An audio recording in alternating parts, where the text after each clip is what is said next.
Can you clarify something for us? I will do my best. Okay, what is actually due when? For our presentations. When are our final papers due? Because it says you want them 5 days before our presentation date. And since to my knowledge, we don't have presentation dates yet, when should we expect to have them? And what should we have done on the 14th? All right, so as I recall, I have said that your research report is due on the 14th. Is that correct? So is The that our research paper? So that's your paper, Okay. right? And so, subsequent to that, we'll have your presentations in class during those last few weeks. Right? That makes sense? You want us to email them to you since it's on a Sunday? Oh, yeah, sure. Email is fine. Right? Unless you're a really big fan of printing stuff out. Okay?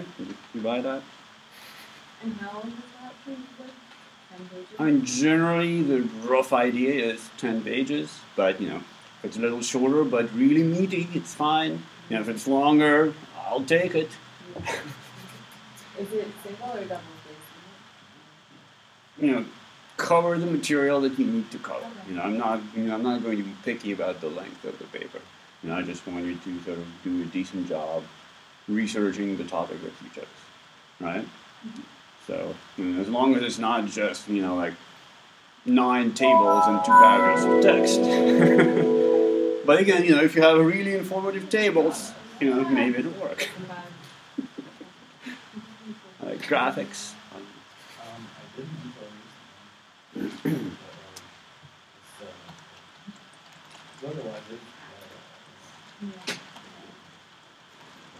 already have my whole summer work schedule.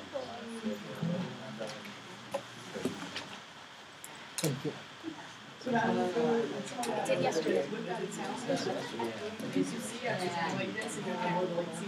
it's supposed to get going again for a few days. On Friday, it's the Aurora Rodeo. And it's supposed to be rainy and windy and cold. And it's outside. Margaret got it.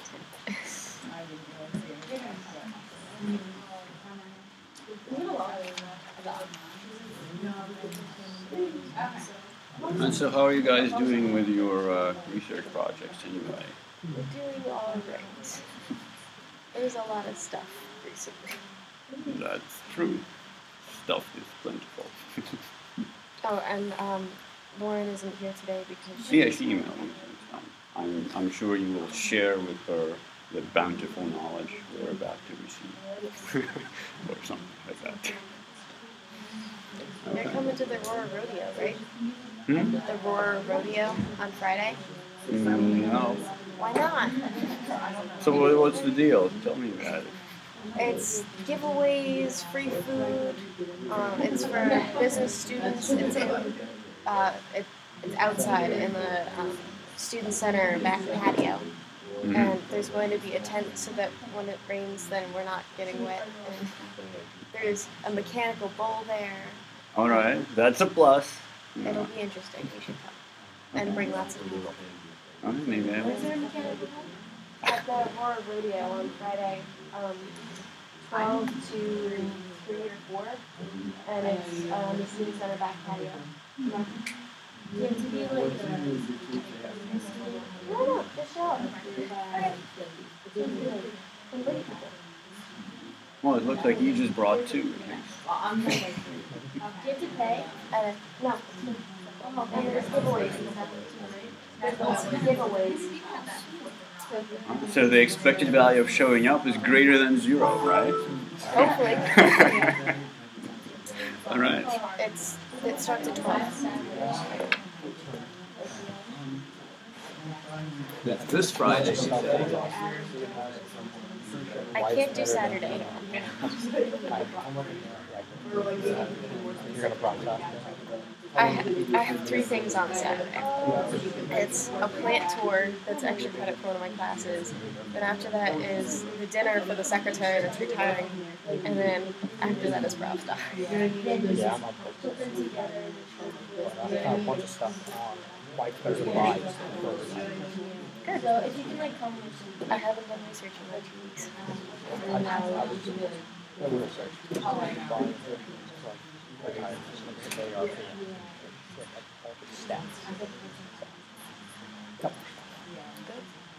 So the thing for Helen, that's on Wednesday, is it? I'm not sure when the thing is that's for everyone, but she's having a dinner for the student workers on Saturday. Oh, I see. Cool. Yeah. I'm like running into the conversation. Helen, the secretary that's retiring. From the business school?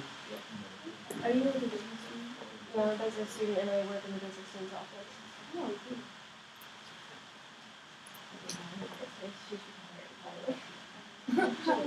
Yeah. Oh, she's a great person. I know she's really making it sound like she was dreadful.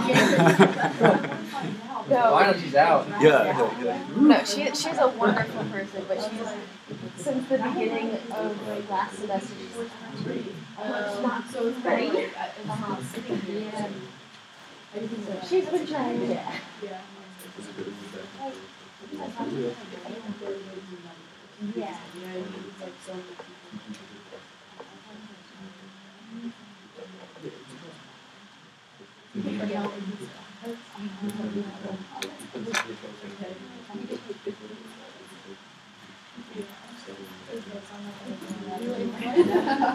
He's like, okay.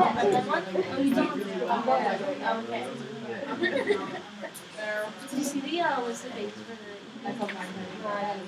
it's really cool. They blow up stuff for your finger. From like 9 to 11. Yes. Scavenger. I want to test. You're doing the president's one. Or like the president's one is or something. Yeah, he like runs in your hand. You run more laps than him or something. I'm doing money for this back.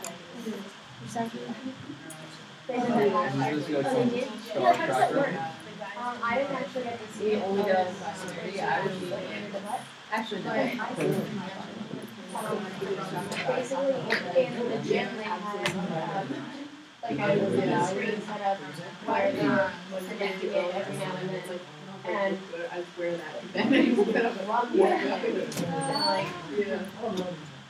Alright, looks like the computer finally decided to come through with some stuff here. together if they run over him. So like it's like a relay. So like you run a lap and then you hand off the torch and then you walk back. So it's like one person. It's either one person or like a group of people. Like if you want to run as a group, then you can. If you want to run more than one. That's cool. So let's discuss our logic puzzle from last time, if anybody still remembers it. Sorry about the delay there. Would anyone like to propose something? It's Sunday and they're both telling the truth, and one is the lion and two is the unicorn. Because if either one of them were lying, then they would both be saying the same thing. Because one would be telling the truth and the other would be lying, saying that they were the other one. And since they're both saying different things, then it has to be where they're both telling the truth. Very good. That is correct, right? Because if we do it on any other day, it's the case that on every day other than Sunday, one of them is going to be lying, right? Yeah? Well, can it be Saturday or Sunday? Don't they both tell the truth on Saturday? No, remember the unicorn lies on Thursday, Friday, and Saturday. So each one of them lies on 3 days. One is on Monday, Tuesday, Wednesday, and one is on Thursday, Friday, Saturday. Right? I think we should include those in the puzzle. What days they lie and what days they don't. Oh, we're done with Mr. Lion and Mr. Oh, you wanted more lions and unicorns? Maybe. Okay, maybe I'll throw in some stuff. But yeah, I mean, like just last week in the interest of saving space, since we had the previous puzzle with all the info. All right. Okay. So now let's look at another interesting framework. You guys may be familiar with Merchant of Venice, and there's Portia in there. No, it's kind of a famous work by a certain playwright. So the idea there is that Portia was supposed to choose a husband based on what casket her suitor chose. And there were like 3 caskets. One of them was made of gold, one of them was silver, and one of them was lead. And only one of the caskets contained her portrait. So if the suitor chose a casket that contained her portrait, like she would take him as her husband, right? And obviously, the idea in the original play was that some guys show up and like one of them chooses the gold, and he's like no, right? And then another chooses the silver, and there's like no, you stupid, right? And then the third one comes in, oh, I'll choose the lead, and it's like, oh, there, right? So in this case, we're playing on the same scenario, but now we're instead of choosing caskets like randomly. I mean, there were some cryptic inscriptions on the 3 caskets in the original play, but they didn't really mean anything.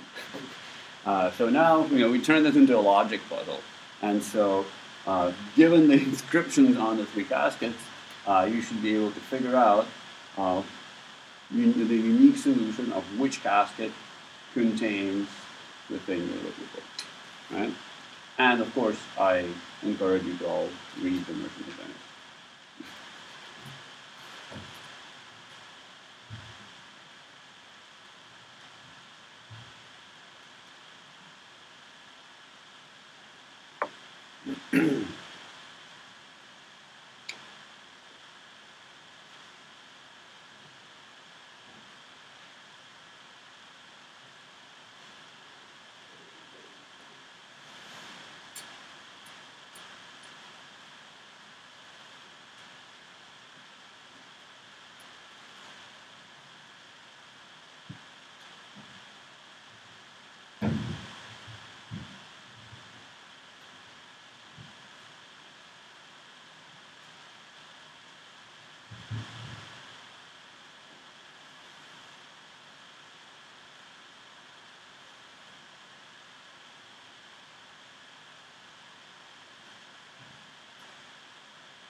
Yeah, that means 0 or 1.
Right, let's move along, and we'll discuss this next time.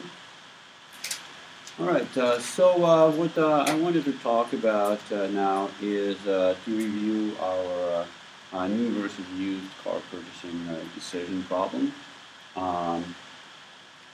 First of all, big negative Falkenstein points to those of you who did not submit a spreadsheet for that problem. Second of all, I noticed a number of errors in your solutions that suggest that you still have some misconceptions about the process. So let's just discuss this a little bit more, right? Okay. So first of all, one thing that you will find if you try a few different things is that the decision which one is better depends on the actual, the vehicle that you're looking at, right? So if you find, for example, one of the results here that we had a very high difference between the purchase price of, a relatively high difference between the purchase price of a used car versus a new car, right?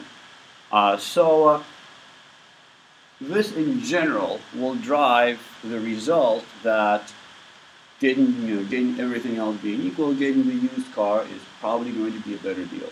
So you get a big discount for taking a used car. So unless there are certain other considerations that turn out to be really bad for the used car, like maybe it is low priced because people know it has a lot of maintenance problems, right? Or something like that. But otherwise, this will generally be a point in favor of a used car. So in this case, you can see that we have a little bit so we can see everything. All right, so this is the numbers for the new stuff, right? So one good thing is to have a separate section of the spreadsheet with your inputs and your data, right? So that as your first thing is to go and look up a bunch of data and put it in, and then you can run your calculations, right? So here you see that we have a section of a spreadsheet with all the data that the person decided was relevant for this decision, right? So here we have, our initial down payment, which is a calculation based on, the market value of the car that we looked up, the assumed down payment plus whatever the tax rate is assumed, right? So it's a good idea to try to not hard code anything in the spreadsheet and try to reference everything to your initial data so that later if you want to change something, you don't have to go change anything over here, you just go and change your initial inputs, right? So then we have the calculated monthly payment on the loan, right? And the loan amount is going to be, the 90% of our purchase price plus the tax. If we decide to roll the tax, we do the loan amount. We calculate the loan amounts, fill them down. So as we discussed, it is important to look at the actual opportunity cost of spending this money, right? So we want to know, if we didn't spend this money, how much would it grow to if we just stuck it into our investments, right? So while it's nice to be able to calculate,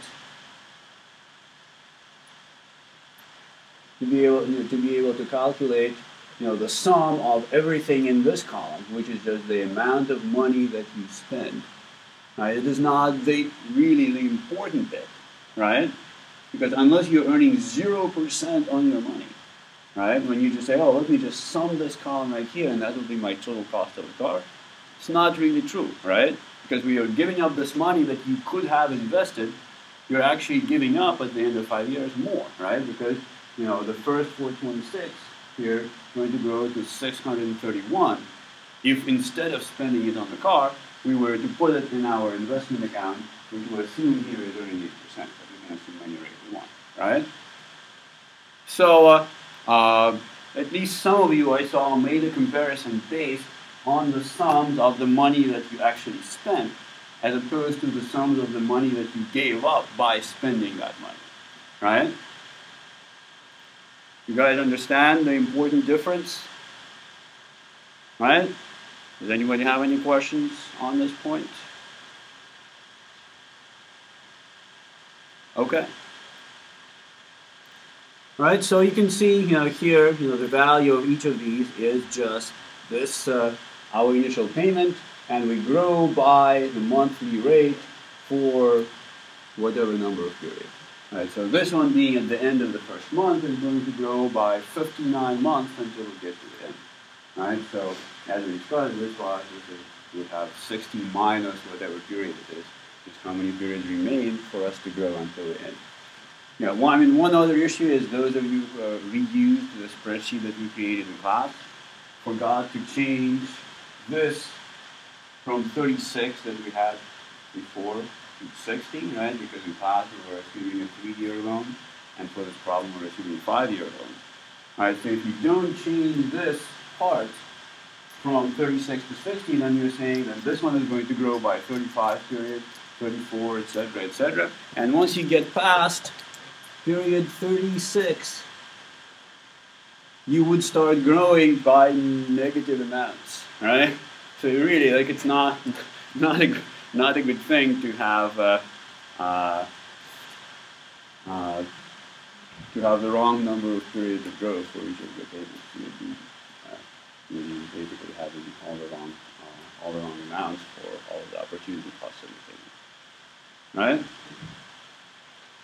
So once we do all of this, at the end, right, we want to calculate our net outflow. So that will be the monthly payment, the last 426, minus the residual value of the car, right? After we're done, we're assuming, we might sell it on the market, right?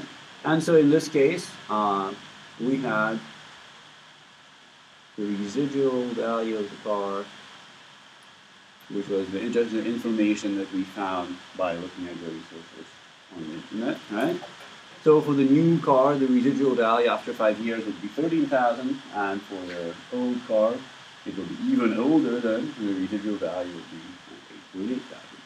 Now, I'm no car buff or anything, but I would be surprised if, 100,000, what is that, a Honda Accord, which is 7 years old with 100,000 miles in it, would go for almost $9,000. So maybe, again, it's not really important that you get really the correct amount right now. It's just an exercise. But if you're actually looking to make a purchasing decision, try to see whether your estimate that you get are sort of realistic and make sense. And I don't know, I wouldn't pay $9,000 for a 7-year-old car with 100,000 miles in it, right?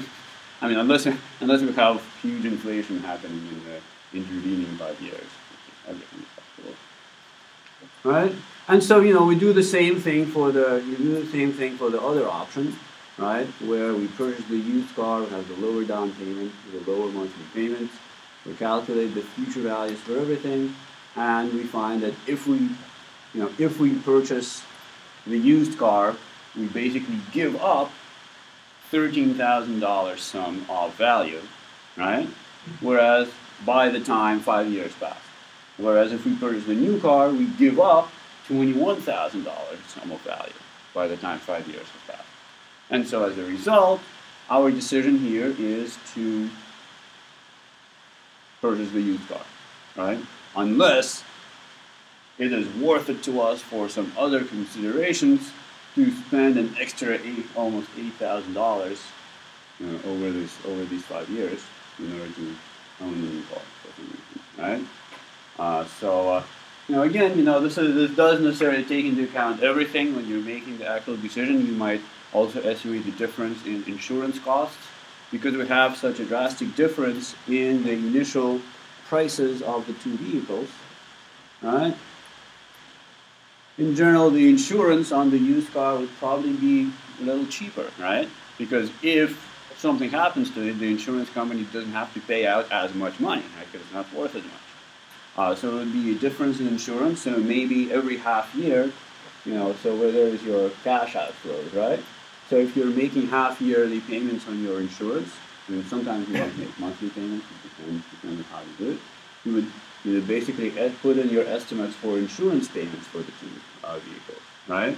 So maybe one insurance would cost like $1,000 a year, and the insurance on the used car would cost maybe $700 a year, right? That's a bit of a difference. Yes? If you're talking about the cost of the car and then the future value, Yeah. are you kind of saying like it'll cost that much and then it'll go for that much and then you take out what you have to pay? Well, the idea is that if you make this purchase, right, you will have to give away these amounts of money. And so the question we're asking is, if I don't have to give them away, and instead I put them in my investment account earning 8%, but you can assume I put them into my savings account earning 1%, whatever you want to assume, right? How much money will I have given up by the time 5 years have passed? Right? That's our question. Basically, we want to know, will we be better off in the future if we do this or we do that? So we say, if I buy this car, I'm going to be giving up these cash flows. And so by the end of 5 years, I will essentially have given up $21,000 worth of value. Now, if I buy this other car, I will also be making some payments, right? And I will essentially have given up $13,000 worth of value, right? So would you rather give up $13,000 or $21,000? Well, most of us would rather give up $13,000 if we had the choice, right? Now, ideally, if the choice is, do I want to buy this car, or do I want to buy that car, or do I want to just take a bus, right? Maybe take it if it is a workable option and you don't need to travel to any unusual locations very often. You just get everywhere you need by public transportation. Maybe taking the bus would be even better, right? Because then you're only giving up the cost of the monthly bus pass or whatever, right? So here we're assuming that we need a car, and so we're choosing which one. Right? Does it make sense, the logic of what we're doing? Right? We're saying, how much am I giving up by doing this option or that option? And so it is important to us to know what is the use of the cash that we will be putting it to. Right? That's why we have the investment return. Right? You had a question? The sum is just the sum of all the numbers you do. Oh, yeah, this is, so this sum is just the sum of all of these cash flows, right, that we gave up, right? So by not, when we put in $2,600 some dollars for the down payment, right? What happens is if we didn't have to do that, we would invest it at 8%, and it would grow to 39, 32 at the end of 5 years. So then essentially, by doing that, we're giving up $3,900 in 5 years, right? And so on and so forth for the rest of it. Yeah. Is our month the contract rate per month, or what? Yeah, so the APR is, we're assuming that this is the annual investment return that we are expecting to get in wherever we stick our money, right? So, if it's 8% per year, then it is 1/12 of that, or about 0.6% per month. Yeah, so because here, right, here the payments happen every month, so that's why we have to break it down into monthly rates. Now, you don't want to assume that you get, 60 years worth of interest on this payment, because you don't, right?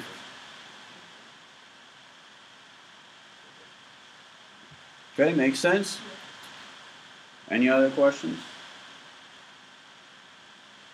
Is it put this up, this one, like on Blackboard or something? If the producer of the spreadsheet doesn't mind, I would do that.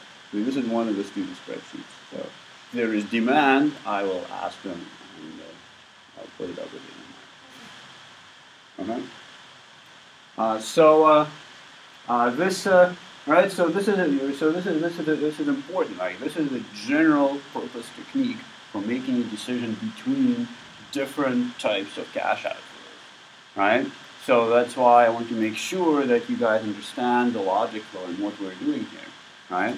Because regardless of what cash flows you're looking at, and you're making a decision, do I want to do this or that, this is the general idea. You want to say, am I giving up more over here or more over here? Or if you're talking about inflows, you want to say, am I getting more over here or more over there, right? So you always want to take into account the timing of the cash flows. Now, if you just add these up, you're ignoring any investment returns that you would be making otherwise, right? Makes sense? Right, so in this case, this is pretty unequivocal that buying the used car is better unless there's some particular issues with the 2010 model year that happens to break all the time or whatever, right? So, again, in addition, I said, you can think about the difference in insurance payments. You can try to estimate the different maintenance costs, because maybe in general you would estimate that the older the car is, the more maintenance it requires, maybe some things break, etc. Right? And so you could throw those estimates in as well and see, or you could not throw them in and then see the difference, and then you could say, okay, do I expect that insurance will cost me $7,800 more over the 5 years? Okay, probably not, right? So you don't even have to worry about the insurance bits in this case, because the magnitude difference is just so large, right? As far as maintenance, you might want to take a look at it, because hypothetically, in a relatively efficient market, you would expect that there wouldn't be such a huge ass difference, right, between buying a new or a used car. So maybe there is something going on here, or maybe not, right? We don't know. You might want to.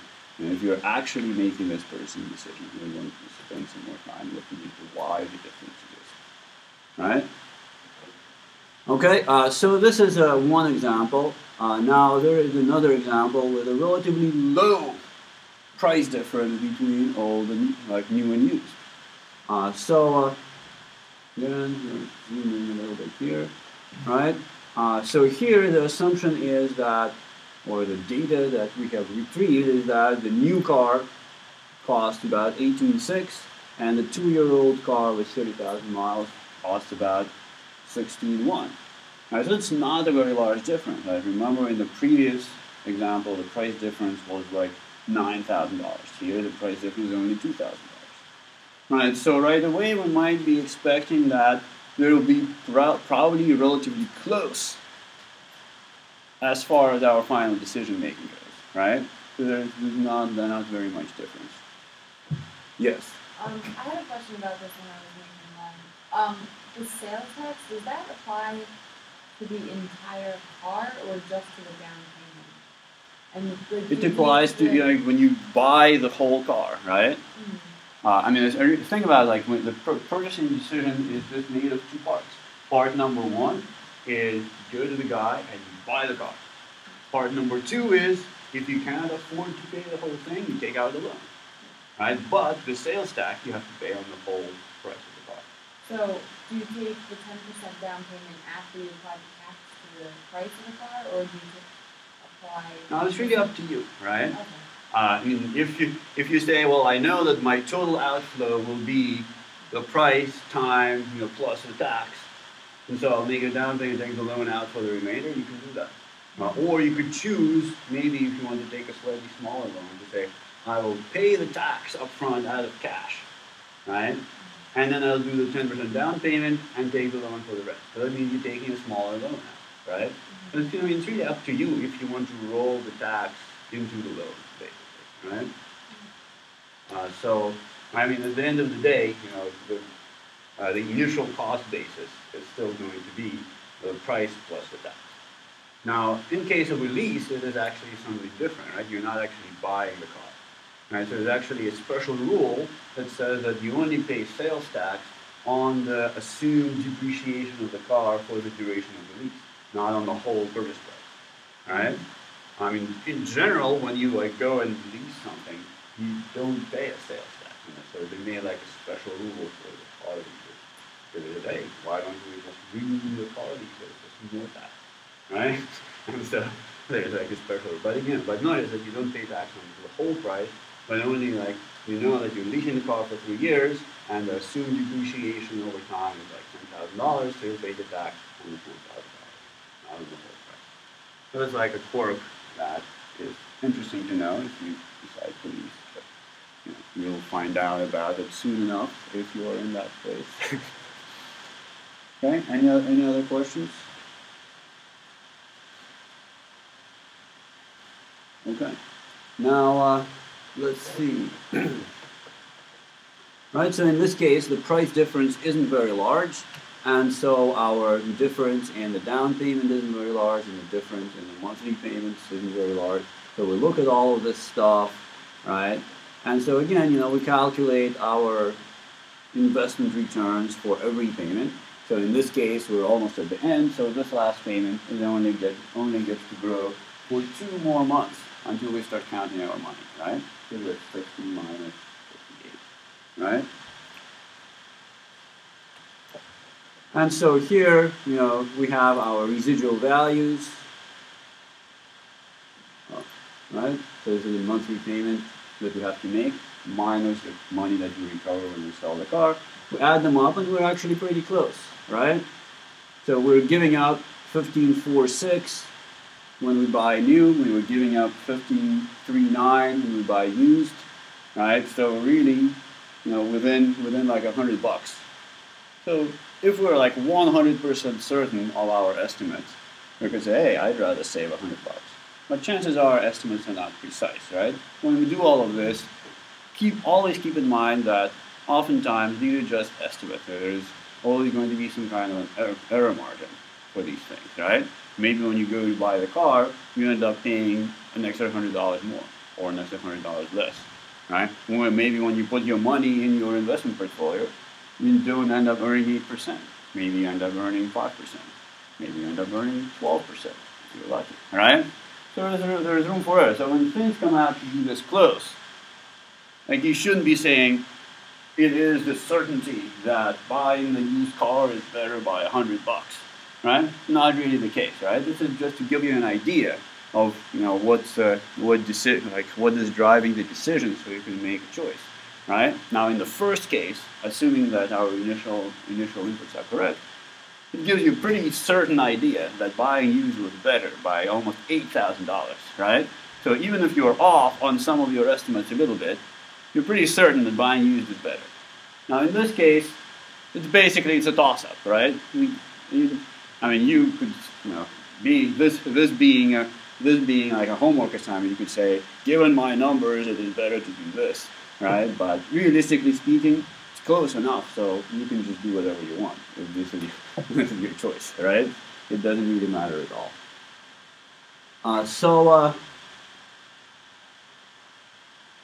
Right, so this is the basic idea, right?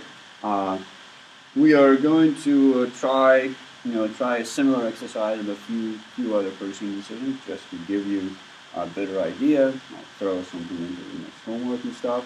I mean, this is a very important concept of how we compare different streams of cash flows. Which ones are going to be better for us? Right, any other questions? Yes. For the loans, there were like 2 different places you're getting them from. Was like the one for the new and the other one for the used cars. So there were different rates and stuff. Yeah. So you want to use the correct loan rate that you can get, right?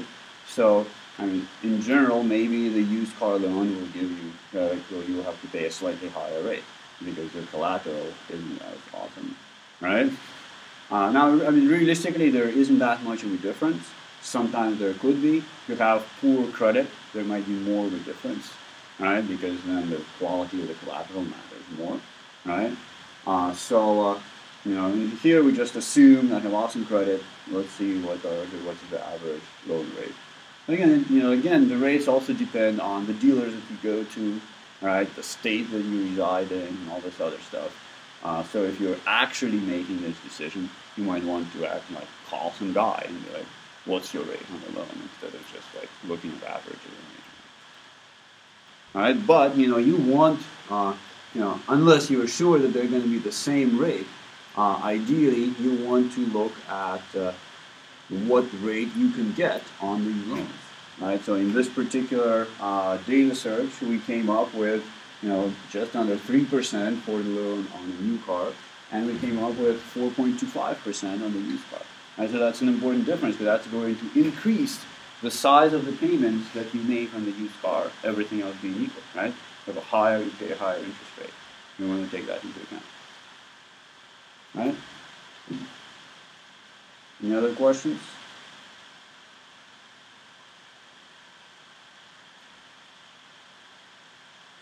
Okay. All right. So let's see. There is another spreadsheet here. All right. So this is an example where somebody forgot to change the number of periods for the loan. So you can see that this one is growing by 36 minus the period, right?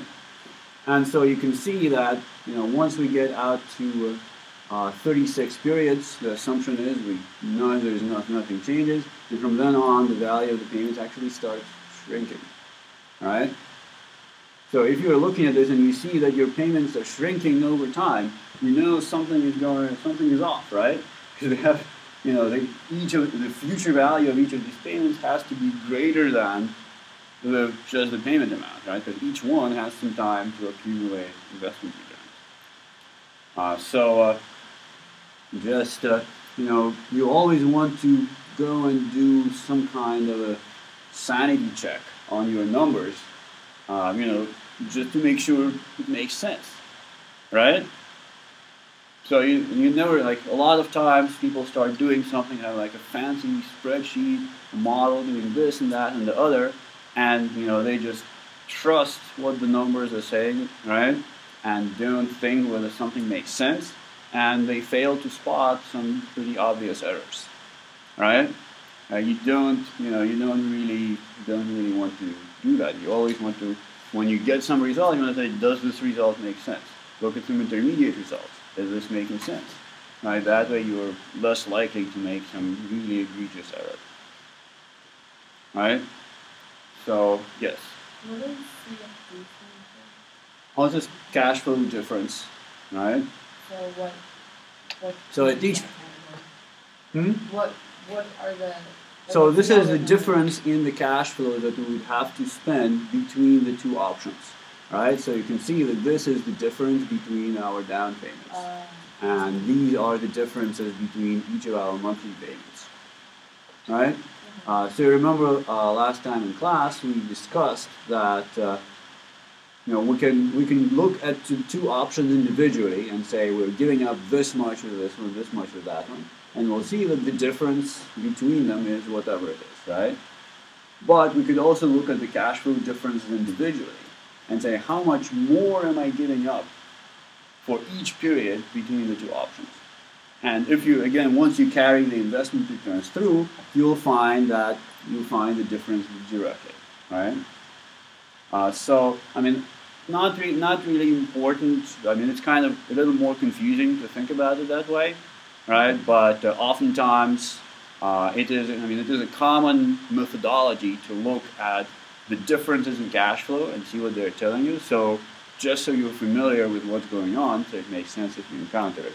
I mean, for your personal decision making, like my personal decision making, I would probably just look at the individual cases and see how much am I giving up with each one. That's really like the most intuitive and straightforward way to do it. But if you want to be fancy, you can do just one. You can run just one calculation on the cash flow differences, right? But then you have to be careful which one you're subtracting from which, so you know what the difference is telling you. Right? That's another quirk to look out for. So then, what is column L? What is in column L? So column L is the future values of each of these differences. Okay, so that's all those numbers. So it's this number growing by 60 periods, or it should be 60 periods, but it's 36 periods. Or the bit I forgot to change it, right? So it's growing by the requisite number of periods. So basically we're saying, so here we're saying, how much am I giving up if I buy the used car in the first period? Well, I spend this much in down payment, and that will grow to $2,080. How much am I giving up here? I spend this, it will grow to $2,500. Right? When we look at the differences, we're saying, how much more am I giving up if I buy the used versus the new, right? Or, the new versus the used, whatever, right? And so here we're saying if I buy the used rather than the new, I'm giving up $391 less, which means I get to keep an extra $496. Right? So we're comparing these directly to each other instead of comparing them to zero cash flows. Do you want, ideally, the sum to be a bigger negative number? So if it is a bigger negative, right? So if it is a bigger negative number, that means that it is better for us to do that one that gives us, the lower cash flow, right? So this is, so but again, don't, as long as the logic makes sense, don't worry too much about like figuring out what is the difference and like which way it is turning. It's just easiest to just look at the these columns and say, oh, I know this is here. I'm giving up more than here, so I'll take up this one. Right? Yes. And it's really nice too, and do any of the stuff that I was kind of confused. Like, why should I get credit for trying sort of? Sure, I'll give partial credit for doing this. Right. I mean, so I looked at a few spreadsheets and I noticed some of these types of errors going on. So I figured it's important for me to go over this one more time and make sure that everybody's with it. So this is an important generic decision-making tool that you all should be comfortable with. All right. Any other questions? Okay. All right. So.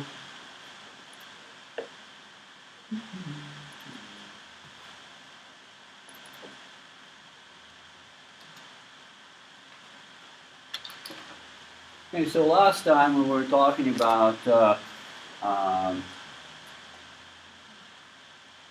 fixed interest rate loan repayments, where we are paying a fixed payment amount over time, right? And we just discussed how, in essence,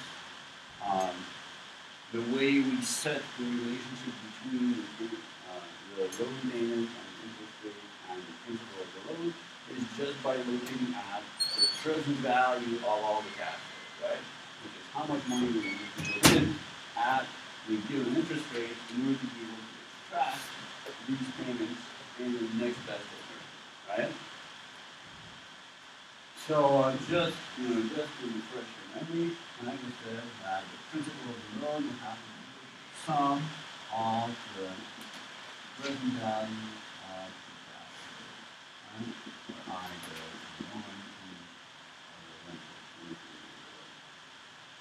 Right, and we also further mentioned that with some mathematical sleight of hand, we can condense this into a closed form expression. So it's just the cash flow times a bunch of stuff having to do with the interest rate times the number of periods. Alright, we can basically, so fairly straightforward to prove that this sum is equal to this closed form expression. Right, but it's kind of easier to play with this if we do have like spreadsheets where we can just like fill down a bunch of rows and kind of all. Right? So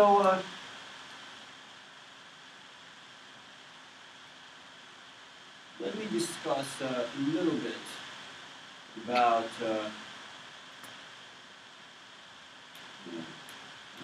let's talk a little bit about loan amortization and what it is. Alright, so in essence, we already know how to find what would be our payments every period if we know the interest rate and we know the number of periods and we know the amount of the loan. Right? So there are four variables here. There is the present value of the loan, right? Which is the principal amount that you're borrowing. There is the cash flow amount, which is the cash flow that you'll pay every period. which is usually months, sometimes right? And then we have the interest rate, and then we have the number of periods, the number of payments that we're going to make. Right? So this equation really sets the relationship between these four variables.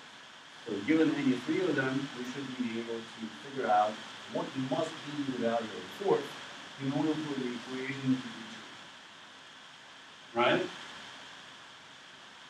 So, let's just see how this works out on a practice hypothetical loan and see what it means for the composition of each of our payments. Alright, so we're going to whip open a new spreadsheet here, right? So just, let's imagine that we're taking out, say, a mortgage for $200,000, right? So we'll say that our principal amount is $200,000.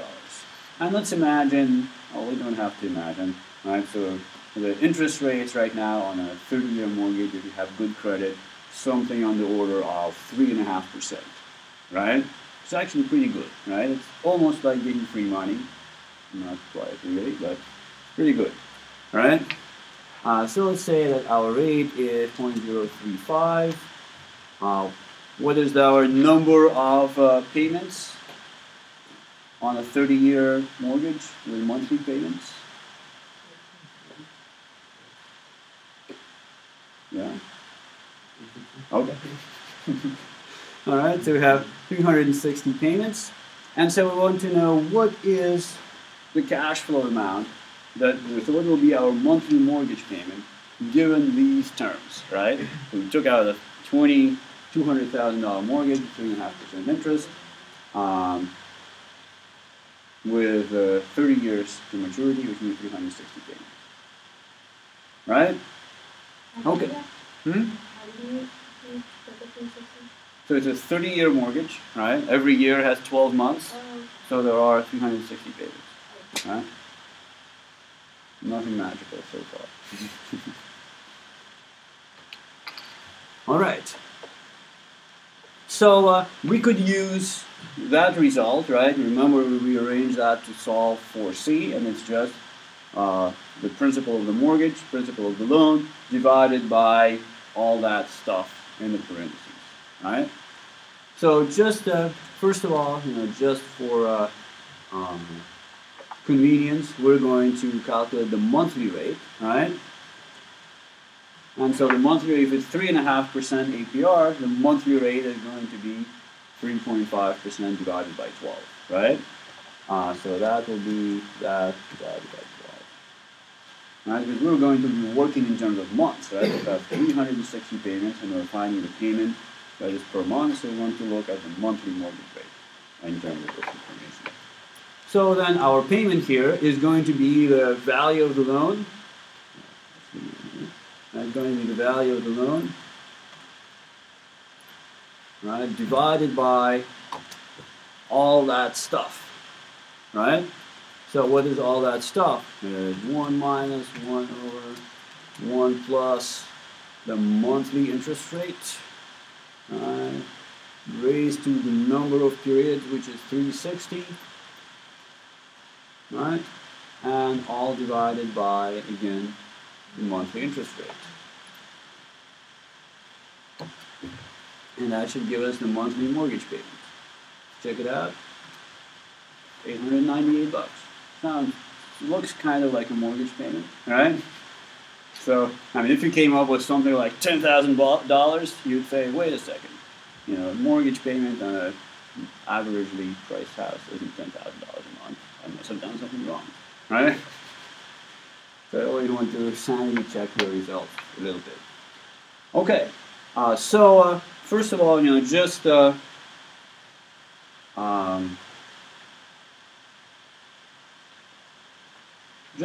to prove to ourselves that our closed form solution works, let's just see how this works out with the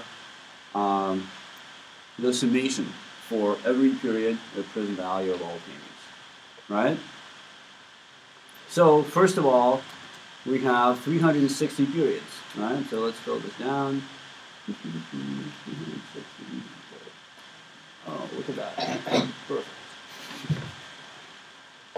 Lucky. Okay. All right. So now we're going to say that each payment happens to be, right, well, yeah, let me just set another value here, Q1, and that will be this.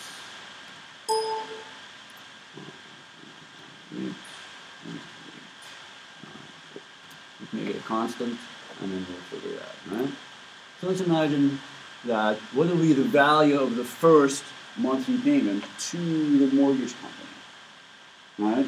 They will say, well, I'm receiving it in 1 month, right? And my next best interest rate, I decided, is 3.5%. So I have to figure out what is the amount of money I need to put in today to get $898 in 1 month, right? Using this interest rate.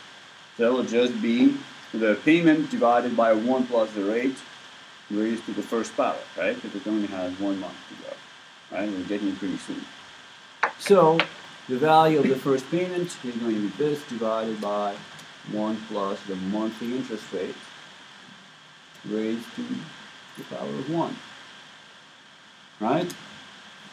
And it'll be just slightly less than 898 because it's a relatively small interest rate, right?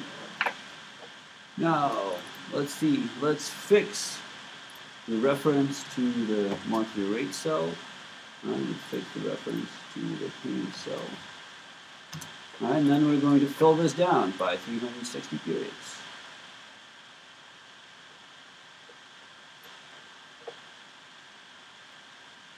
Right? So the value of the last $898 that the bank expects to receive is only $314 to them. Right, because they can put in $314 at the interest rate of 3.5% per year and wait for 30 years, and it will grow to $898, right? So if we did everything correctly, what must be true about the sum of all of these, all of the present values of all of the payments? Right, it will have to be equal to $200,000, right? Because this is exactly what we're trying to do. We're trying to prove that our closed form solution is equivalent to just summing the individual present values for the payment. Right? So, probably a nice Poisson sum. Oh, look at that. It worked. Magic. Okay, makes sense? Now, of course, even if we didn't know the closed form solution, we could hypothetically figure out what would be the payment that would make it true, just by tweaking the payment and seeing when it will equal to $200,000, right? So basically, by numerical trial and error, we could figure out what must be each monthly payment in order for the present value of them, given the interest rate, to add up to $200,000, right?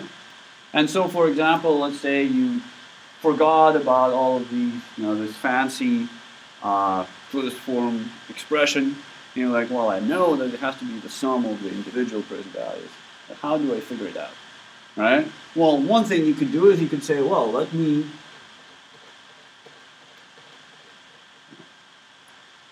just for convenience, so we don't have to scroll anymore, we're going to make our sum here. Sum of 1, 2, 360. Alright? It has to be 200,000. Right? So say I don't know what the payment is. Right? I have no idea what the payment is. Let me imagine that maybe it's $500.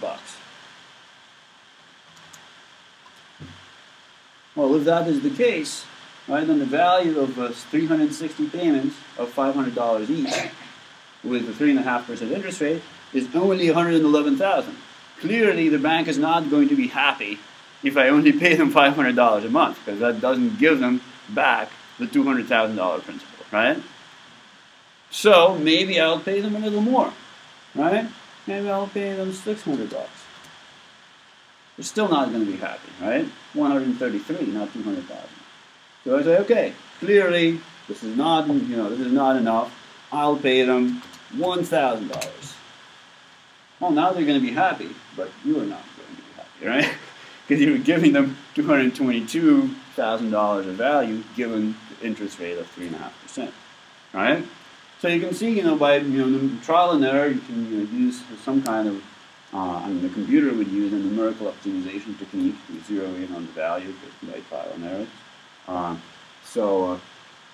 Probably those of you who have taken calculus, you have probably done something similar. All right, but so this is the basic idea. Now, spreadsheets are very powerful tools, so we can actually ask it to do a bunch of trial and error and figure out what will be the value of the payment that will produce the $200,000 principal.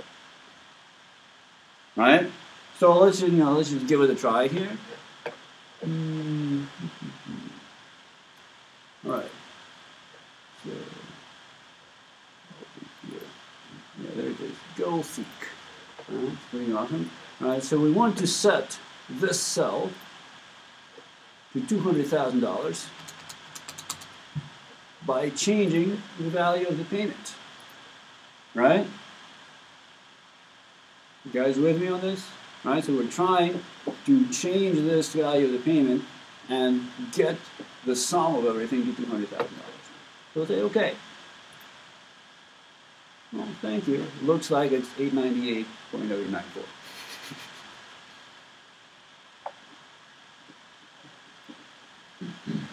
Make sense? Yeah, I mean, it can. This is a. What is it? Probably like a dual core 2.5 gigahertz processor. Can do, billions of operations per second. Yeah, I mean, if you were doing this by hand, it would probably take you like half an hour to come up with this number down to this accuracy. But that's why we have people. It's awesome. Right, but you can see why back in the old days, before they had computers, and they used roomfuls of slide rule monkeys, they were like, hey, let's come up with a formula. Okay. All right? That makes sense? Now, the next thing we might say is, well, how much of each, clearly, since after 360 payments, I will repay my loan. All right? That's the idea that hopefully, by the time I make my 360 payments, I will have repaid my loan completely. Right? So clearly that means that in each payment, there is a portion that goes to accrued interest, and another portion that goes to principal. Right? Because if our payments are less than the accrued interest, we'll never repay the loan. Right? Because we'll never be able to reduce the principal. Right? So this concept of loan amortization basically is the idea that we spread out the repayment of principal over a long time. Right? If you have an interest-only loan or a lump sum repayment loan, right, you basically let the interest accrue and maybe you pay it in the medium, and then at the end you say, oh, here is your principal back. Right? But the whole idea of taking out a long-term, large mortgage loan is so that you don't have to come up with the whole $200,000 at one time, right? So you can spread out the payment over time. So let's see. One thing that we might be interested to know is how much of the first payment is interest and how much of the first payment is principal, right? So let's just get this guy out of the way a little bit. So what do you think? How can you figure out how much of the first payment of $898.04.94 is principal and how much is interest? And by the way, let me just come on 898.0894, so we see the actual payment here, right? And we'll just fill this out. So these are the present values of the payment, but each actual payment is always $898.94, right? Or $898.0894, right? Because this is the actual dollar amount of the payment. And they'll actually round it to the nearest penny, so it'll be 898.09, but not really material. They don't like payments coming in fractions of the penny for some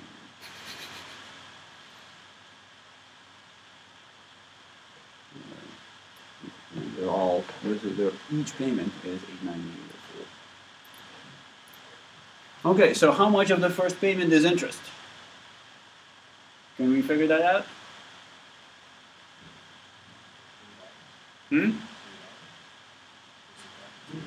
Oh no, I mean, so 895 is the present value of this payment of 898, discounted at the monthly interest rate, right? But we're accruing interest on the whole 200,000, right? And the interest rate is 3.5%, also known as 0.2917% per month.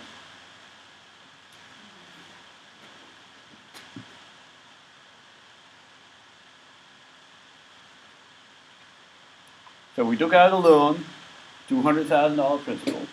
Our interest rate is 3.5% per year, or 0.2917% per month. We figure out how much interest accrues on our loan in the space of 1 month. All right, that was a yes or no question, and the answer is yes, of course. Now, how do we figure out the amount of interest that accrues on our loan?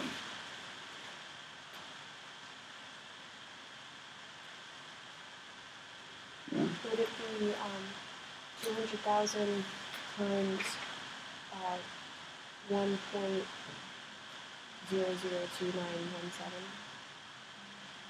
Well, the amount of interest is just going to be times 0.002. You don't need the 1 there, right? Because the 1 is just to get your 200,000 principal back in. Right, so that's exact. Yes. Sorry, I have a quick question. Okay. Why are you giving an APR if you never use it? Like the 0.035? Right. Do you think it's that limitation? Should we just use that so we can find the rate per month? Basically, right, it's there so we can find the rate per month. Because everybody quotes the mortgage interest rate in terms of an APR rate, right, which is just a monthly rate times 12. Right? So when you compare the rates between different mortgage offerings, somebody says, I'm giving you a 3%, I'm giving you a 3.5%. Yeah, 3% is better, right? Because rates are generally stated on an annualized basis. Right? Another question? No, this is closer to Huh? how we calculate it. Okay. Well, so how did you calculate it already? You have to take the annual rate and divide by 12 to get the monthly rate, and then multiply it by the remaining principal balance. Right. So that's right. That's exactly it. We take our monthly rate, which is 3.5% by 12, as you said, and multiply it by the 200,000. Just like if you have a loan of $100 and the interest rate is 5%.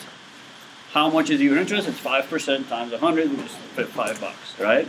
So in this case, we can find our the accrued interest that is rolled into our first payment by finding how much interest has accrued on the $200,000. So we'll continue from here on Thursday. Right, this is Spiffy. Thank you. Yeah, I'll see you in a couple of days.